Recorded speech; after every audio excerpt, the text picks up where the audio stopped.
বিশ্বের সর্বোচ্চ পর্বতশৃঙ্গ মাউন্ট এভারেস্ট, সূর্যের আভায় সোনালী জ্যোতি কিংবা অন্ধকারে নীল চাঁদের মতো আকর্ষণীয় দুর্গমে পর্বতজয়ে ছুটেছেন সারা পৃথিবীর অসংখ্য মানুষ।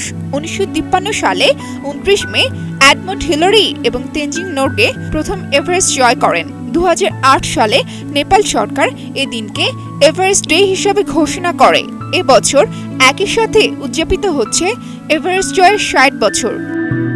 এখনো পর্যন্ত 5 জন বাংলাদেশি এভারেস্ট জয় করেছেন। বাংলাদেশে উদযাপিত হচ্ছে এই পর্বত জয় 3 বছর। এ উপলক্ষে আয়োজন করা হয়েছে চিত্র, সরঞ্জাম, ডকুমেন্টারি প্রদর্শনী ও পর্বতারোহীদের সাথে অভিজ্ঞতা বিনিময়।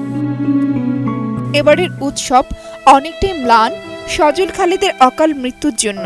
এভারেস্ট জয় করে নামার পথে 21 মে মারা যান বাংলাদেশি পর্বতারোহী চলচ্চিত্র নির্মাতা সজল খালেদ। শুধু কান্নাই দিল সজলের এভারেস্ট জয়। প্রথম এভারেস্ট জয়ী মুসা ইব্রাহিমের সঙ্গে বেশ কয়েকটি পর্বত অভিযানে অংশ নিয়েছিলেন সজল। সেসব স্মৃতিচারণ করলেন মুসা ইব্রাহিম। সজল খালেদ একজন অভিজ্ঞ পর্বতারোহী ছিলেন। তিনি হয়তো এই ধরনের কোনো সমস্যায় পড়েননি, কিন্তু তারপরেও তার যে ঘটনাটুকু ঘটেছে সেখান থেকে আসলে আমাদের অনেক কিছু শেখা হয়।